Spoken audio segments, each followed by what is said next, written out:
শীত পেরিয়ে বসন্ত আসতে না আসতেই গরমের হুঙ্কার কিন্তু শোনা যাচ্ছে বিভিন্ন দিক থেকে। প্রিয় দর্শক, গ্রীষ্ম বা গরমকাল আসার আগে কিন্তু গরমের দাপট শুরু হয়ে গেছে বিভিন্ন জায়গাতে। আজকের পূর্বাভাসে আপনাদেরকে জানাবো যে আগামী কয়েকটা দিনে এই গরমের দাপট কোথায় কেমন থাকতে পারে, স্বস্তির ঝড় বৃষ্টি কবে নাগাদ আসার সম্ভাবনা রয়েছে।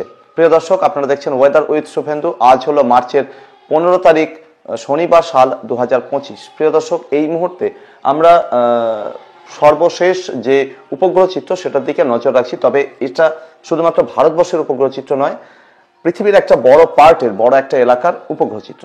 যাই হোক প্রিয় দর্শক, এইটা হচ্ছে অস্ট্রেলিয়া মহাদেশ। অস্ট্রেলিয়া মহাদেশ নিরক্ষরেখার দক্ষিণ দিকের এলাকাগুলোতে অবস্থান করে। অস্ট্রেলিয়ার পাশে এই দিকে রয়েছে নিউজিল্যান্ড এবং আরো পৃথিবীর উল্টো দিকে সেখানে রয়েছে দক্ষিণ আমেরিকা মহাদেশ।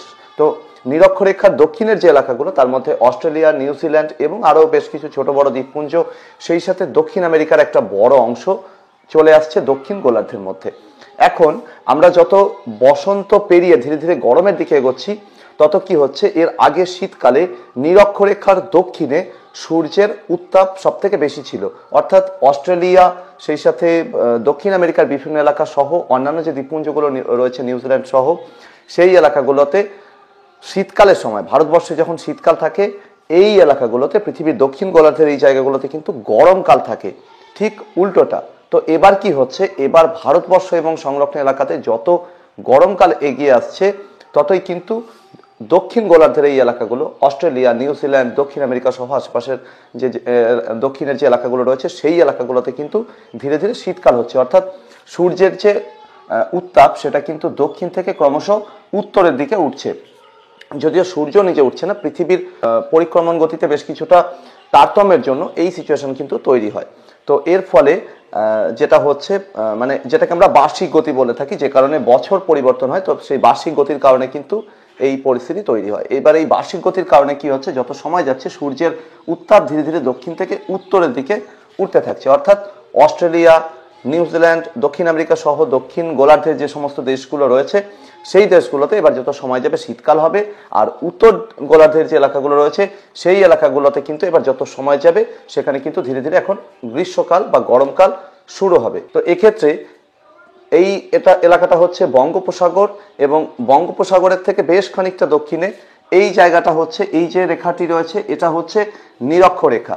এই নিরক্ষরেখার আশেপাশের যে এলাকাগুলো রয়েছে, নিরক্ষরেখা এবং তার সংলগ্ন এলাকাগুলো, যেরকম সুমাত্রার বিভিন্ন এলাকা রয়েছে, সেই সাথে শ্রীলঙ্কা থেকে বেশ খানিকটা দক্ষিণে মালদ্বীপ এবং সংলগ্ন বেশ কিছু এলাকা রয়েছে, থাইল্যান্ডের দক্ষিণাঞ্চলে কিছু এলাকা রয়েছে। এই এলাকাগুলোতে কিন্তু এখানে সারা বছরই প্রায় গরমের দাপট থাকে। বিকালের দিকটাতে একটা বৃষ্টির প্রবণতা লক্ষ্য করা যায় প্রত্যেকটা দিনই।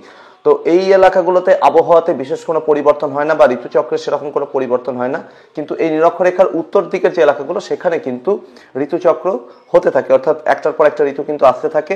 তো এবার কি হচ্ছে, যত সূর্য ধীরে ধীরে উত্তর দিকে উঠছে, পৃথিবীর উত্তর গোলার্ধের দিকে যত সূর্য উঠছে, ততই কিন্তু এই এলাকাগুলোতে সূর্যের উত্তাপ বাড়তে থাকছে। তো সেক্ষেত্রে ভারতবর্ষের দক্ষিণের যে এলাকাগুলো, শ্রীলঙ্কা এবং সংলগ্ন আশেপাশের জায়গাগুলো, আন্দামান নিকোবর দ্বীপপুঞ্জের দক্ষিণ দিকের যে এলাকাগুলো, প্রথমে সূর্যের উত্তাপ এই এলাকাগুলোতে সব থেকে বেশি হয়। যত গরমের মাঝামাঝি সময় যায় এবং শেষের দিকে যায় গরমে, ততই কিন্তু উত্তর দিকের এলাকাগুলোতে সূর্যের উত্তাপ বাড়তে থাকে। কারণ যত সময় যাবে ততই কিন্তু ধীরে ধীরে উত্তর দিকের এলাকাগুলোতে টেম্পারেচার বাড়তে থাকবে। সবশেষে ইউরোপ মহাদেশের বিভিন্ন এলাকা এবং লাগোয়া জায়গাগুলোতে যখন ভারতবর্ষে বর্ষাকাল শুরু হওয়ার মুখে, তো সেই সময় কিন্তু এই এলাকাগুলোতে টেম্পারেচার সব থেকে বেশি হয়, কারণ সূর্যের উত্তাপ তখন একেবারে উত্তর দিকের এলাকাগুলোতে সব থেকে বেশি পড়ে।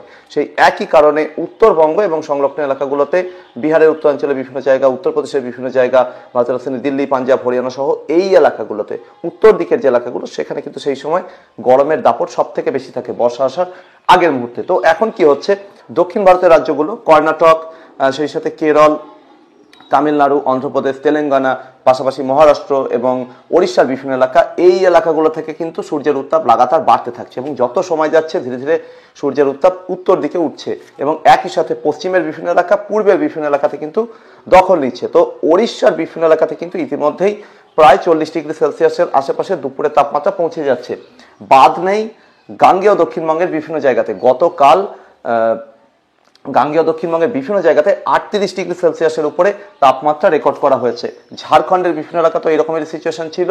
এবং সেই সাথে ছত্তিশগড়ের বিভিন্ন জায়গাতেও কিন্তু 38 থেকে 40 ডিগ্রি সেলসিয়াসের মধ্যে তাপমাত্রা গতকাল রেকর্ড করা হয়েছে। প্রিয় দর্শক, এই হচ্ছে গতকাল 14 মার্চের সর্বোচ্চ এবং সর্বনিম্ন তাপমাত্রার পরিসংখ্যান, যেখানে সব থেকে বেশি তাপমাত্রা বাঁকুড়া শহর এবং বিষ্ণুপুর শহর এই এলাকাটাতে রেকর্ড করা হয়েছে। প্রায় 40 ডিগ্রি সেলসিয়াস ছুঁয়ে গিয়েছিল গতকাল 14 মার্চ শুক্রবারের দুপুরের তাপমাত্রা। সেক্ষেত্রে এখানে 39.6 ডিগ্রি সেলসিয়াস তাপমাত্রা রেকর্ড করা হয়েছে। কলকাতার পাশে দমদমে 37.4 ডিগ্রি সেলসিয়াস তাপমাত্রা রেকর্ড করা হয়েছে। বর্ধমান সদরে 37 ডিগ্রি সেলসিয়াস তাপমাত্রা রেকর্ড হয়েছে। নদিয়ার কৃষ্ণনগরে 36 ডিগ্রি সেলসিয়াস তাপমাত্রা রেকর্ড হয়েছে। এরই সাথে বোলপুর, সেখানে তাপমাত্রা রেকর্ড হয়েছে প্রায় 38 ডিগ্রি সেলসিয়াসের কাছাকাছি। 37.8 ডিগ্রি সেলসিয়াস ছিল এখানকার তাপমাত্রা। শ্রীনিকেতন বীরভূমের 37.6 ডিগ্রি সেলসিয়াস। এর সাথে মালদাতে গতকাল তাপমাত্রা রেকর্ড হয়েছে 33.6 ডিগ্রি সেলসিয়াস। কলকাতার সল্ট লেকে তাপমাত্রা রেকর্ড হয়েছে 35 ডিগ্রি সেলসিয়াস। কলকাতার পাশে হাওড়াতে 35 ডিগ্রি সেলসিয়াস। কলকাতার আলিপুরে 34.1 ডিগ্রি সেলসিয়াস। দীঘাতে 34.2, ডায়মন্ড হারবার 34.6, বহরমপুর সেখানে 35 ডিগ্রি সেলসিয়াস। পশ্চিম বর্ধমানের আসানসোল 38.6 ডিগ্রি সেলসিয়াস। স্বাভাবিকের থেকে কোথায় কত তাপমাত্রা বেশি ছিল সর্বোচ্চ তাপমাত্রা, সেটার দিকে নজর রাখলে দেখা যাচ্ছে আসানসোলের এই তাপমাত্রা স্বাভাবিকের থেকে 6.4 ডিগ্রি সেলসিয়াস বেশি ছিল। বাঁকুড়া এবং বিষ্ণুপুরে স্বাভাবিকের থেকে 5.7 ডিগ্রি সেলসিয়াস বেশি ছিল। বর্ধমানে স্বাভাবিকের থেকে 4.8 ডিগ্রি সেলসিয়াস তাপমাত্রা বেশি ছিল। এরই সাথে কলকাতার পাশে দমদমে স্বাভাবিকের থেকে 3.9 ডিগ্রি সেলসিয়াস তাপমাত্রা বেশি ছিল। নদিয়ার কৃষ্ণনগরে স্বাভাবিকের থেকে 3.8 ডিগ্রি সেলসিয়াস তাপমাত্রা বেশি ছিল। পুরুলিয়াতে স্বাভাবিকের থেকে 5.2 ডিগ্রি সেলসিয়াস তাপমাত্রা বেশি ছিল। পুরুলিয়ার সর্বোচ্চ তাপমাত্রা গতকাল 38.2 ডিগ্রি সেলসিয়াস রেকর্ড করা হয়েছে। এরই সাথে শ্রীনিকেতনে স্বাভাবিকের থেকে 4.6 ডিগ্রি সেলসিয়াস তাপমাত্রা বেশি ছিল। প্রিয় দর্শক, এই যে তাপমাত্রা বেশি ছিল, যেখানে স্বাভাবিকের থেকে 5 ডিগ্রি সেলসিয়াসের বেশি তাপমাত্রা রেকর্ড হয়েছে, যেরকম বাঁকুড়া, বিষ্ণুপুর এই জায়গাগুলো, সেই সাথে আসানসোল স্বাভাবিকের থেকে 6.4 ডিগ্রি সেলসিয়াস বেশি ছিল, এখানে কিন্তু খাতায় কলমে তাপপ্রবাহ তাও হয়নি, এটা বলা চলে। প্রায় তাপপ্রবাহের মতো পরিস্থিতি ছিল, কিন্তু তাপপ্রবাহ খাতায় কলমে কেন হয়নি? স্বাভাবিকের থেকে 5 ডিগ্রি সেলসিয়াস মিনিমাম বেশি হতে হবে, সেটা তো অবশ্যই, কিন্তু তারই সাথে আরো একটা শর্ত পূরণ করতে হবে। এই যে সর্বোচ্চ তাপমাত্রা, যেটা বাঁকুড়া বিষ্ণুপুরে 39.6 ডিগ্রি সেলসিয়াস ছিল, এটা যদি 40 ডিগ্রি সেলসিয়াস টাচ করে যেত, তাহলে কিন্তু এটাকে তাপপ্রবাহ বলে খাতায় কলমে ধরা হতো। তো যাই হোক, প্রায় তাপপ্রবাহের মতো পরিস্থিতি পশ্চিমের জেলাগুলোতে ছিল। কলকাতা লাগোয়া জায়গাগুলোতে যথেষ্ট তাপমাত্রা বেশি ছিল। নদিয়ার কৃষ্ণনগর, সেই সাথে বর্ধমান সদর এবং মুর্শিদাবাদের বিভিন্ন জায়গায়, এই এলাকাগুলোতেও কিন্তু প্রবল গরমের দাপট, বলা বাহুল্য গাঙ্গেয় দক্ষিণবঙ্গের সব জায়গাতেই প্রবল গরমের দাপট লক্ষ্য করা গেছে। সেই সাথে উত্তরবঙ্গের মালদা এবং দক্ষিণ দিনাজপুরের একাংশ প্রবল গরমের দাপট লক্ষ্য করা গেছে। এই হচ্ছে সর্বশেষ উপগ্রহ চিত্রের পরিস্থিতি, যেখানে ভারতবর্ষের মধ্যাঞ্চল সহ দক্ষিণাঞ্চলের বিভিন্ন এলাকাতে ধীরে ধীরে আর্দ্রতার পরিমাণ বৃদ্ধি পেতে দেখা যাচ্ছে। একই সাথে আর্দ্রতার পরিমাণ বৃদ্ধি পেতে দেখা যাচ্ছে গাঙ্গেয় দক্ষিণবঙ্গের বিভিন্ন এলাকার সাথে সাথে বাংলাদেশের বিভিন্ন এলাকার দিকে, সেই সাথে ভারতের ত্রিপুরা, অন্যদিকে মেঘালয়ের বিভিন্ন এলাকা, উত্তর পূর্বের পাহাড়ি রাজ্যগুলোর দিকে আর্দ্রতার পরিমাণ এবং সেই সাথে উত্তর পূর্বের পাহাড়ি রাজ্যগুলোর দিকে মেঘের উপস্থিতি টের পাওয়া যাচ্ছে। একই সাথে খানিকটা মেঘের উপস্থিতি বিহারের একাংশ, সেই সাথে উত্তরপ্রদেশের একাংশ, সিকিম এবং লাগোয়া দার্জিলিং এর দিকটাতেও খানিকটা মেঘের আনাগোনা লক্ষ্য করা যাচ্ছে। তবে ওড়িশার বিভিন্ন জায়গা, ঝাড়খণ্ডের বিভিন্ন জায়গা, পশ্চিমের জেলাগুলোতে কিন্তু রোদ ঝলমলে আবহাওয়ায় এই মুহূর্তে চোখে পড়ছে। সেই সাথে রাজস্থানের বিভিন্ন এলাকা, ভারতের রাজধানী দিল্লি সহ আশেপাশের জায়গাগুলোতেও কিন্তু এই মুহূর্তে খানিকটা মেঘের উপস্থিতি ধরা পড়ছে। এর সাথে এই মুহূর্তে পাকিস্তান, আফগানিস্তানের দিক থেকে একটা প্রবেশ করে যাওয়া শক্তিশালী পশ্চিমী ঝঞ্ঝার দাপট জম্মু কাশ্মীর, লাদাখ, সেই সাথে হিমাচল, উত্তরাখণ্ড, পাঞ্জাবের বিভিন্ন এলাকার সাথে সাথে নেপালের একাংশ, এই এলাকাগুলোতে কিন্তু প্রবলভাবে লক্ষ্য করা যাচ্ছে। এখানে সমতল এলাকাগুলোতে বজ্রবিদ্যুৎ সহ ঝড় বৃষ্টি হচ্ছে, পাহাড়ের দিকে প্রবল তুষারপাত কিন্তু চলছে। আরও একটি পশ্চিমী ঝঞ্ঝা ধীরে ধীরে আফগানিস্তান এবং সংলগ্ন এলাকার দিকে এগোচ্ছে। আগামী কয়েকটি দিনের মধ্যে এটাও কিন্তু ধীরে ধীরে পাহাড়ের বিভিন্ন এলাকার দিকে প্রবেশ করতে শুরু করবে। এবং এই পশ্চিমী ঝঞ্ঝাগুলো কি হচ্ছে, জম্মু কাশ্মীর, লাদাখের বিভিন্ন এলাকা হয়ে, হিমাচল, উত্তরাখণ্ডের বিভিন্ন এলাকা হয়ে, নেপাল, সিকিম, ভুটান, অরুণাচল হয়ে ধীরে ধীরে এগুলো চীনের ভিতরের দিক দিয়ে কিন্তু পূর্বের দিকে সরে যাচ্ছে। অর্থাৎ চীনের ভিতরের দিক দিয়ে পশ্চিমী ঝঞ্ঝা গেলেও তার একটা বড় প্রভাব কিন্তু ভারতবর্ষের বিস্তীর্ণ এলাকার উপরে এবং লাগোয়া জায়গাগুলোর উপরে কিন্তু পড়ার সঙ্গে সঙ্গে তারপর এটা পূর্বের দিকে সরছে। প্রিয় দর্শক, ওই একই পশ্চিমী ঝঞ্ঝার কারণে, অর্থাৎ জম্মু কাশ্মীর, লাদাখের দিকে যে পশ্চিমী ঝঞ্ঝা অবস্থান করছে, তারই কারণে রাজস্থানের জয়পুর, বিকানেরের কাছাকাছি জায়গাগুলোতে এখানে একটা শক্তিশালী ঘূর্ণাবর্ত অবস্থান করছে। এই ঘূর্ণাবর্তর কারণে জম্মু কাশ্মীর, লাদাখের দিক থেকে অপেক্ষাকৃত ঠান্ডা হাওয়া নামছে এবং সেটা কিন্তু এই সিস্টেমটা চারিদিকে রোটেট হচ্ছে। একই সাথে নেপাল, উত্তরাখণ্ডের বিভিন্ন জায়গা এবং আশপাশের জায়গার দিক থেকেও কিন্তু অপেক্ষাকৃত ঠান্ডা হাওয়া এই সিস্টেমটার চারিদিকে রোটেট হচ্ছে। এরই সুযোগে কি হচ্ছে, পাকিস্তানের দক্ষিণাঞ্চল এবং সেই সাথে সৌদি আরবের বিভিন্ন এলাকা এবং আরব সাগরের উত্তরাঞ্চলের দিক থেকে অপেক্ষাকৃত অনেক বেশি গরম হাওয়া, সেটা গুজরাটের বিভিন্ন এলাকা হয়ে, রাজস্থানের বিভিন্ন এলাকা হয়ে ধীরে ধীরে মধ্য ভারতের দিকে ঢুকছে। মধ্য ভারতের দিকে ঢোকার পর তার গন্তব্য হচ্ছে পূর্ব ভারতের দিকে, এবং এক্ষেত্রে বঙ্গোপসাগরের মধ্যাঞ্চলে অবস্থানকারী অতি শক্তিশালী হয়ে ওঠা অ্যান্টিসাইক্লোনটির প্রভাবে এই মুহূর্তে আর্দ্রতাপূর্ণ হাওয়া দক্ষিণ ভারতের বিভিন্ন রাজ্য এবং লাগোয়া জায়গাগুলো হয়ে তারপর কিন্তু ধীরে ধীরে উত্তরের দিকে উঠছে, অর্থাৎ মধ্য ভারত এবং খানিকটা পূর্ব ভারতের দিকে ঢুকছে দক্ষিণ ভারতের দিক থেকে। অলরেডি দক্ষিণ ভারতে এই মুহূর্তে প্রবল গরমের দাপট চলছে, তাই এই হাওয়া যখন দক্ষিণ ভারতের রাজ্যগুলো হয়ে উত্তরের দিকে উঠছে তখন কিন্তু এই হাওয়াতে টেম্পারেচার অনেকটাই বেড়ে যাচ্ছে। এই একই কারণে দক্ষিণ ভারতের সাথে সাথে উড়িষ্যার বিভিন্ন জায়গা, লাগোয়া গাঙ্গেয় দক্ষিণবঙ্গের বিভিন্ন জায়গা, ঝাড়খণ্ড এবং বাংলাদেশের একাংশে কিন্তু রীতিমতো প্রবল গরমের দাপট শুরু হয়ে গেছে অনেকটা আগে ভাগি। এবং এই হাওয়া কি করছে, ঝাড়খণ্ডের বিভিন্ন এলাকা এবং লাগোয়া আশেপাশের এলাকাতে প্রবেশ করছে।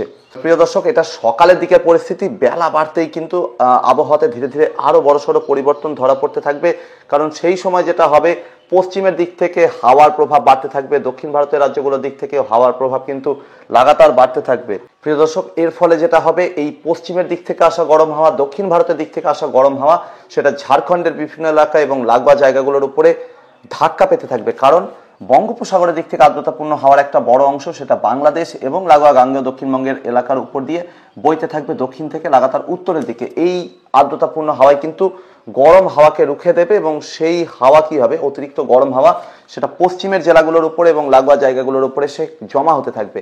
এর ফলে গাঙ্গেয় দক্ষিণবঙ্গের পশ্চিমের যে জেলাগুলো রয়েছে, যেরকম পশ্চিম বর্ধমান, বাঁকুড়া, বীরভূম, লাগোয়া মুর্শিদাবাদ, সেই সাথে পশ্চিম মেদিনীপুর, ঝাড়গ্রাম, পূর্ব মেদিনীপুরের একাংশ, পুরুলিয়া এবং এরই সাথে ঝাড়খণ্ডের প্রায় সমস্ত এলাকা, উড়িষ্যার সমস্ত এলাকা, এখানে কিন্তু প্রায় তাপপ্রবাহের মতো পরিস্থিতি, যেটা গতকাল থেকে চলছে বা এর আগে থেকেই শুরু হয়েছে, সেটা কিন্তু চলতে থাকবে। আজ 15ই মার্চে আবহাওয়াতে কোনো রকম পরিবর্তন আসবে না, বরং গরমের দাপট আরো বৃদ্ধি পাবে। সেই সাথে আগামীকাল 16ই মার্চও কিন্তু এই একই পরিস্থিতি জারি থাকবে, অর্থাৎ আগামীকাল রবিবার ছুটির দিনেও কিন্তু এই প্রবল গরমের দাপট চলবে।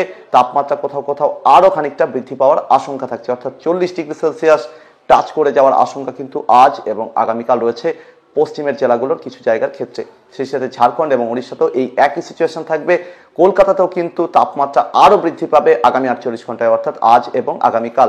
সেক্ষেত্রে গাঙ্গেয় দক্ষিণবঙ্গের বাকি জেলাগুলো, যেরকম পূর্ব বর্ধমান, সেই সাথে নদিয়া, 24 পরগনা, হাওড়া, হুগলি, সব জায়গাতেই কিন্তু তাপমাত্রা এবং পাল্লা দিয়ে গরম বাড়বে। এবং আজ এবং আগামীকালকের যে গরম, সম্ভাব্য গরম, তাতে কিন্তু আর্দ্রতার প্রভাব আরো বৃদ্ধি পেতে চলেছে, অর্থাৎ রিয়াল ফিলস, অর্থাৎ যেটা তাপমাত্রার অনুভূতি, সেটা কিন্তু স্বাভাবিকের থেকে আরো বেশি হওয়ার আশঙ্কা। দুপুরের দিকটাতে কোথাও কোথাও খানিকটা লোয়ের মতো পরিস্থিতি থাকলেও দিনের বাকি বেশিরভাগ সময় জুড়ে, সেই সাথে রাতের সময় জুড়ে কিন্তু অতিরিক্ত আর্দ্রতা কিন্তু নাজেহাল করে ছাড়বে। ঘেমে নিয়ে একাকার হতে পারে দক্ষিণবঙ্গের বাসিন্দারা, কিন্তু এরকমই সম্ভাবনা থাকছে আগামী 48 ঘন্টায়। অন্যদিকে উত্তরবঙ্গের মালদাতেও প্রবল গরমের দাপট চলবে, দক্ষিণ দিনাজপুরের দক্ষিণ দিকের এলাকাগুলোতেও প্রবল গরমের দাপট চলবে। উত্তরবঙ্গের পাহাড়ি এবং তরাই ডুয়ার্সের জেলাগুলোর দিকে আপাতত প্রবল গরমের দাপটের সম্ভাবনা কম, টেম্পারেচার যেরকম রয়েছে সেরকমই থাকার সম্ভাবনা বেশি, তবে ধাপে ধাপে এখানেও তাপমাত্রা বাড়তে থাকবে আগামী 48 ঘন্টায়। বিহারও বেশ খানিকটা গরমের দাপট লক্ষ্য করা যাবে। বাংলাদেশের বিভিন্ন এলাকাতে প্রবল গরমের দাপট লক্ষ্য করা যেতে পারে, যেরকম ঢাকা ডিভিশন, খুলনা ডিভিশন, সেই সাথে বরিশাল, চট্টগ্রাম ডিভিশনের একাংশ, রাজশাহী ডিভিশনের কিছু কিছু জায়গা, এই এলাকাগুলোর দিকটাতে। বাকি জায়গাগুলোতে টেম্পারেচার মোটামুটি কন্ট্রোলের মধ্যে থাকবে। আসামের দিকটাতে, সেই সাথে ভারতের ত্রিপুরা এবং লাগোয়া জায়গাগুলোর দিকটাতে কিন্তু ঝড় বৃষ্টির সুবাদে দিকে টেম্পারেচার কন্ট্রোলের মধ্যে থাকবে। এরপর আবহাওয়াতে খানিকটা পরিবর্তন ধরা পড়বে। তার আগে যেটা হতে পারে, এই পশ্চিমী ঝঞ্ঝা যেহেতু পশ্চিম থেকে ধীরে ধীরে পূর্বের দিকে সরছে, তাই খানিকটা টুকরো টুকরো মেঘপুঞ্জ তৈরি হতে পারে বিহার এবং লাগোয়া ঝাড়খণ্ডের একাংশে আগামী 48 বা 72 ঘন্টার মধ্যে, এবং তা থেকে কোথাও কোথাও ছিটে ফোঁটা বৃষ্টি হতে পারে, কিন্তু এই বৃষ্টিতে টেম্পারেচারে বিশেষ কোনো পরিবর্তন আসার সম্ভাবনা কম। মার্চের 17 তারিখ হতে হতে গাঙ্গেয় দক্ষিণবঙ্গের পশ্চিমের জেলাগুলো, পশ্চিম বর্ধমান, লাগোয়া একাংশ, বীরভূম, সেই সাথে পুরুলিয়ার একাংশ, এই এলাকাগুলোর দিকে কোথাও কোথাও বজ্রগর্ভ মেঘের উপস্থিতি টের পাওয়া যেতে পারে। টুকটাক অ্যাক্টিভিটি হতে পারে, অর্থাৎ হয়তো একটু মেঘের গর্জন বা সামান্য একটু বজ্রগর্ভ মেঘ সঞ্চার হওয়া, একটু লাইটনিং হওয়া, একটু কোথাও দমকা হওয়া, সামান্য এটুকুই, এবং কিছু কিছু কিছু এলাকার উপরে এটা হতে পারে। তবে এটা থেকে কিন্তু টেম্পারেচারে বিশেষ কোনো পরিবর্তন আসবে না। এবং আপাতত আজ এবং আগামী 3-4 দিনে আসামের বিভিন্ন এলাকার সাথে সাথে বাংলাদেশের সিলেট ডিভিশন, ভারতের ত্রিপুরা এবং সেই সাথে লাগোয়া জায়গাগুলোর দিকে ঝড় বৃষ্টি দাপট অব্যাহত থাকার সম্ভাবনা। মার্চের 17 বা 18 তারিখ থেকে কিন্তু হাওয়াতে খানিকটা পরিবর্তন ধরা পড়তে পারে, কারণ এই সময় পশ্চিমী ঝঞ্ঝার যেহেতু পূর্বের দিকে সরে যাবে, পাহাড়ে আবহাওয়া পরিষ্কার হয়ে যাবে, পাহাড় দিক থেকে অপেক্ষাকৃত শুকনো ঠান্ডা চরিত্রের হাওয়া নামতে থাকবে, যেটা দিল্লি, পাঞ্জাব, হরিয়ানা হয়ে উত্তরপ্রদেশ হয়ে ধীরে ধীরে বিহারের দিকে ঢুকতে থাকবে এবং সেই হাওয়ারই একটা অংশ গাঙ্গেয় দক্ষিণবঙ্গ, ঝাড়খণ্ডের দিকে ঢুকে পড়বে। ফলে 48 বা 72 ঘন্টা পর গরমের দাপট সামান্য কমার সম্ভাবনা রয়েছে উত্তরবঙ্গের মালদা এবং দক্ষিণ দিনাজপুরের দিকটাতে, সেই সাথে ঝাড়খণ্ড এবং গাঙ্গেয় দক্ষিণবঙ্গের বিভিন্ন জেলার ক্ষেত্রে। এক্ষেত্রে অনুমান করছি যে মার্চের মোটামুটি 17 তারিখ থেকে বা 18 তারিখ থেকে গরমের দাপট সামান্য কমবে। তারপর ধীরে ধীরে 19শে মার্চ বা মার্চের 20 তারিখ হতে হতে অ্যাক্টিভিটি শুরু হওয়ার সম্ভাবনা, এবং সেই সময় মার্চের 19 তারিখ হতে হতে বঙ্গোপসাগরের অ্যান্টিসাইক্লোনটি অতি শক্তিশালী হয়ে উঠবে। পাহাড়ের দিকে একটা সেই সময় পশ্চিমী ঝঞ্ঝা ধীরে ধীরে পূর্বের দিকে সরতে থাকবে। একটা অংশে এখানে শুকনো হাওয়ার প্রভাব থাকবে, দুই বিপরীতধর্মী হাওয়া মুখোমুখি হবে এবং সম্ভাবনা রয়েছে যে উত্তর ঝাড়খণ্ড এবং লাগোয়া বিহার এই এলাকাটার উপর একটা ঘূর্ণাবর্ত তৈরি হতে পারে মার্চের 20-21 তারিখ নাগাদ, এবং তার আগে থেকে সিস্টেমটা ধীরে ধীরে ফর্ম করতে শুরু করবে। তো ধীরে ধীরে এই এলাকাগুলোতে মধ্য ভারতের সাথে সাথে পূর্ব ভারতের দিকে অ্যাক্টিভিটি অর্থাৎ বজ্রবিদ্যুৎ সহ ঝড় বৃষ্টি প্রি মনসুন অ্যাক্টিভিটি কিন্তু শুরু হয়ে যাবে এবং তা ধীরে ধীরে দাপট বাড়াতে থাকবে। এর ফলে মার্চের 20, 21 এবং 22 তারিখে এই এলাকাগুলোতে ঝড় বৃষ্টির সম্ভাবনা থাকছে। কোথায় কোথায় হতে পারে? ওড়িশা, ছত্তিশগড়, মধ্য ভারতের বিভিন্ন জায়গার সাথে সাথে দক্ষিণ ভারতের একাংশ, গাঙ্গেয় দক্ষিণবঙ্গের কিছু কিছু জেলা, ঝাড়খণ্ডের একাংশ, বাংলাদেশের দক্ষিণাঞ্চলে কিছু কিছু জায়গার দিকে ঝড় বৃষ্টি দেখা দিতে পারে, যারই মধ্যে মার্চের 20, 21 এবং 22 তারিখ সম্ভাবনা সব থেকে বেশি বলেই মনে হচ্ছে। তবে এরপরেও কিন্তু খানিকটা অ্যাক্টিভিটি থাকতে পারে মার্চের 23 এবং 24 তারিখ নাগাদ। এরপর ধীরে ধীরে আবহাওয়া পরিষ্কার হতে থাকবে। ঝড় বৃষ্টির সুবাদে মার্চের 23 তারিখের পর থেকে গরমের দাপট একটু হলেও এখনকার তুলনায় সামান্য কম থাকতে পারে, এবং যেটা ইন্ডিকেশন পাচ্ছি যে মার্চের মোটামুটি শেষের দিকটাতে অর্থাৎ মোটামুটি 20 তারিখের বা 22 তারিখের পর থেকে বাকি যে মার্চের দিনগুলো রয়েছে এখনকার তুলনায় সেই সময় হয়তো টেম্পারেচার সামান্য হলেও কম থাকতে পারে হাওয়া বদলের সুবাদে। কারণ পশ্চিমের যে হাওয়া যেটা লাগাতার বাধাহীনভাবে পূর্বের দিকে চলে আসছে, দক্ষিণ ভারতের দিক থেকে গরম হাওয়া যেটা বাধাহীনভাবে চলে আসছে, সঙ্গে অতিরিক্ত আর্দ্রতার যোগান রয়েছে। তো সেই পরিস্থিতিতে সামান্য পরিবর্তন কিন্তু থাকবে এই ঝড় বৃষ্টির সময় বা ঝড় বৃষ্টির পরে, এবং সেক্ষেত্রে মার্চের 22 তারিখ বা 23 তারিখ থেকে কিন্তু পাহাড়ের দিক থেকে হাওয়া নামতে থাকবে পূর্বের দিকে। ফলে সেই হাওয়া যেহেতু এর তুলনায় অপেক্ষাকৃত ঠান্ডা, ফলে টেম্পারেচার 1 ডিগ্রি সেলসিয়াস বা কোথাও কোথাও 2 ডিগ্রি সেলসিয়াস কম থাকতে পারে এখনকার তুলনায় মোটামুটি মার্চের 22 তারিখ থেকে মার্চের শেষ পর্যন্ত সময়ের মধ্যে। তবে মার্চের যত শেষের দিকে যাব আমরা তত কিন্তু আবার ধীরে ধীরে টেম্পারেচার বাড়তে থাকবে এরকমই আশঙ্কা থাকছে। তবে পাল্লা দিয়ে সেই সময় ঝড় বৃষ্টির সম্ভাবনা কিন্তু বাড়তে থাকবে।